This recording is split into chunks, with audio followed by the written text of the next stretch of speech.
नमस्कार दोस्तों। आज हम बात करने जा रहे हैं सातवें प्राणायाम की। वो है मूर्छा प्राणायाम। मूर्छा प्राणायाम के बारे में समझना बहुत ही आवश्यक है, क्योंकि घेरण संहिता में अलग ढंग से और हठ योग में अलग ढंग से, जबकि सिद्ध योग में इसका रूप ही बिल्कुल अलग है। क्योंकि अब सिद्ध योग के अनुसार सूक्ष्म प्राणायाम चलते हैं, हठ योग में और घेरण संहिता में स्थूल प्राणायाम चलते हैं, जिनका परिणाम अलग अलग डायरेक्शन में शुरू हो जाता है। अब दोस्तों, इसको समझना किस ढंग से है वो बहुत ज़रूरी है। हठ योग में जो कहा गया है उसमें कहा गया है जलंधर बंद का इस्तेमाल करते हुए। घेरण संहिता में कहा गया है कि भ्रामरी से ये थोड़ा सा अलग है। थोड़ा सा अलग कैसे है? भ्रामरी प्राणायाम घेरण संहिता में बताया गया है कि आप नासिका को खुला रखेंगे, आँखों को और कान को अच्छे से बंद कर लेंगे। जबकि घेरण संहिता में बताया गया है कि मूर्छा प्राणायाम भ्रामरी प्राणायाम से ज़्यादा अंतर नहीं है। उसमें आपको मध्यमा उंगली से दोनों नासिकाओं को बंद करना है, पूरक कर। भ्रामरी प्राणायाम में आँखों को और कान को बंद करके नासिका से श्वास लेकर भ्रमर की तरह श्वास निकालते हुए ध्वनि करनी है, और अंतःकरण में जो ध्वनि है उसको सुनना है। लेकिन मूर्छा प्राणायाम में घेरण संहिता में बता रहे हैं कि हमने कान बंद करने हैं, आँख भी बंद करनी है, लेकिन दोनों हाथों की मध्यमा उंगली नासिका पुट पर रहेगी। नाक को उससे श्वास लेने के समय पे ढीला छोड़ना है और रेचक के टाइम पे ढीला छोड़ना है। बाकी कुंभक लगा रहेगा, नासिका को उंगलियों से बंद करना है। जबकि मूर्छा प्राणायाम हठ योग में कैसे बताई गई है? आप जलंधर बंद लगा के धीरे धीरे, पूरक तो आप नॉर्मल करेंगे, लेकिन जब रेचक करेंगे धीरे धीरे गर्दन को ढीला करके जलंधर बंद लगा के धीरे धीरे नासिका से श्वास को छोड़े। उसकी गति बहुत धीमी होगी। ठीक है, दोनों में अंतर है, दोनों की प्रैक्टिस कराएंगे। और मूर्छा प्राणायाम सिद्ध योग में सूक्ष्म प्राणायाम के तौर पे कैसे चलता है वो भी बताएंगे। और सिद्ध योग का विधान क्या है? सिद्ध योग में दोस्तों, जब आप साधना कर रहे हैं, अनायास ही आपको एक बार मूर्छा सी आएगी। तंद्रा समझते हैं? एक बार मन को बाह्य विषयों से काटने के लिए एक बार हल्की सी निद्रा आएगी। वो कुछ क्षण के लिए भी हो सकती है, और वो कुछ मिनटों की भी हो सकती है, और वो कुछ घंटों की भी हो सकती है। लेकिन उसके बाद जब साधक जागृति में आता है, आंखें ध्यान की अवस्था में आंखें नहीं खोलता है, उसमें जागृति इन द सेंस कि अंतःकरण से वो जागृत हो जाता है, और उसके बाद प्रकाश स्फुटित हो जाता है। और उसके साथ साथ उसका जो भी साधना है, वो मंत्र योग में है, नाद योग में है, जिस भी अवस्था में है, वो उसमें स्थित हो जाता है। और उसके बाद वो दीर्घ काल तक एकाग्रचित्त से वो बैठा रहता है। उसमें इतनी अवस्था आ जाती है दोस्तों कि श्वास लेना उसको अपने आप बाधक लगता है, और मंत्र जाप भी बाधा लगती है। वो बिल्कुल अपने आप में स्थित होकर केवल लयता की स्थिति में आ जाता है। तो ये तो है सूक्ष्म प्राणायाम में जो सिद्ध योग के अंदर होता है। और हठ योग घेरण संहिता के अनुसार कैसे कैसे, वो मैं आपको अभी बता देता हूँ।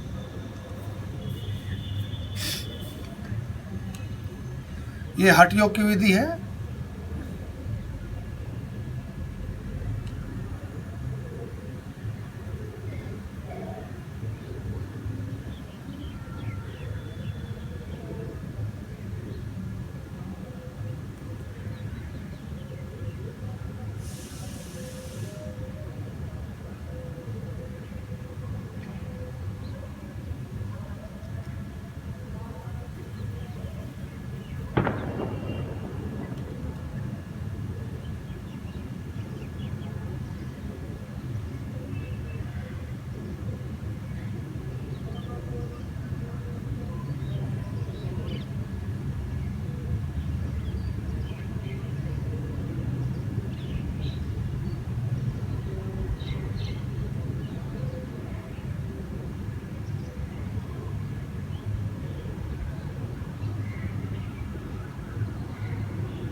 हठ योग की विधि में पूरक भी सामान्य करना है और रेचक भी।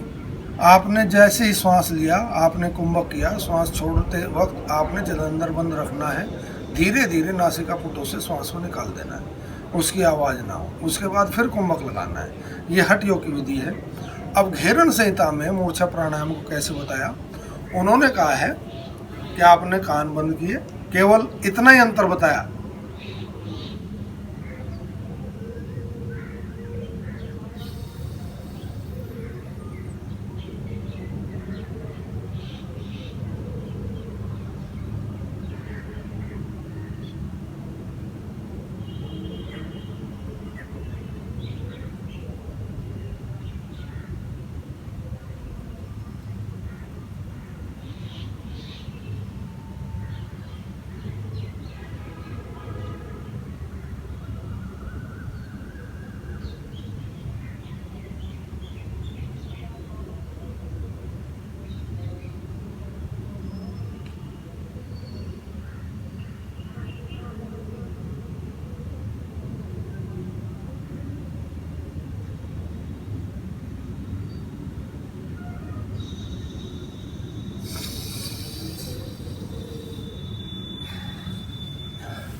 तो दोस्तों, मूर्छा प्राणायाम में ये तो है हठ योग और घेरण संहिता का। सिद्ध योग में क्या कहते हैं? सिद्ध योग में कहते हैं कि आप ध्यान में बैठे, ध्यान में धीरे धीरे आप जाएंगे, जैसे जैसे मन एकाग्र होने लगेगा आपको एक मूर्छा आएगी। वो असल में मूर्छा तंद्रा की अवस्था कही जा सकती है। तंद्रा की अवस्था में आप अपने विषयों से गौण हो जाते हैं और उसके बाद जब चेतना आती है, आंखें बंद रहती हैं और आप अपने मन की एकाग्रता में स्थित हो जाते हैं, चित्त एकाग्र हो जाता है। उसके बाद आपका मंत्र हो, चाहे आपका नाद हो, चाहे आपका जो भी राजयोग के हिसाब से आप जो भी कर रहे हैं, वो साधना में मूर्छा प्राणायाम आपकी पूर्णतः चलती है। और वो दीर्घ काल तक, जब तक आपकी अवस्था, जब तक गुरु कृपा हो, जब तक इष्ट कृपा हो, तब तक आप ध्यान में रहते हैं। उसके बाद आपको प्रेरित कर दिया जाता है कि भाई अब आपका समय हो गया है, अब आप अपने अन्य कार्य करें, आज की आपका कोटा पूरा है। तो इस ढंग से मूर्छा प्राणायाम सिद्ध योग की परंपरा के हिसाब से चलता है। उसमें आप उस अवस्था तक भी पहुंच जाते हैं जिसे केवली कुंभक कहते हैं। यहीं से आगे प्रोग्रेस होती है, इससे अलग कोई वो विधान नहीं है। केवली और प्लावनी जो प्राणायाम, प्लावनी के बारे में मैं कल बता दूंगा, लेकिन उसको समझना जरूरी है। केवली प्राणायाम केवल सूक्ष्म प्राणायाम है, उसमें आपका अपना वश नहीं है। हठ पूर्वक अगर किया गया केवली प्राणायाम है तो वो नुकसान दे सकता है। ये अगर सूक्ष्म प्राणायाम बन जाए, आपकी साधना के अनुसार आपके कुंभक खुद लगें, श्वास लेने में आपको खुद डिस्टर्बेंस होने लगे, तो वो केवली कुंभक आपका सिद्ध योग परंपरा के अनुसार है और स्वैत लगता है। उसके लिए प्रयास करने की आवश्यकता नहीं रहती है। तो मूर्छा प्राणायाम, इसमें सावधानी के बारे में बहुत ज़्यादा नहीं बताया गया है, क्योंकि मन एकाग्र है, चित्त जब एकाग्र होता है तो उस अवस्था में बाह्य विषयों से बिल्कुल शून्य हो जाता है। तो हठात तो किसी प्रकार से हम अलग होते ही नहीं हैं। ठीक है, तो दोस्तों धन्यवाद आपका मूर्छा प्राणायाम के लिए।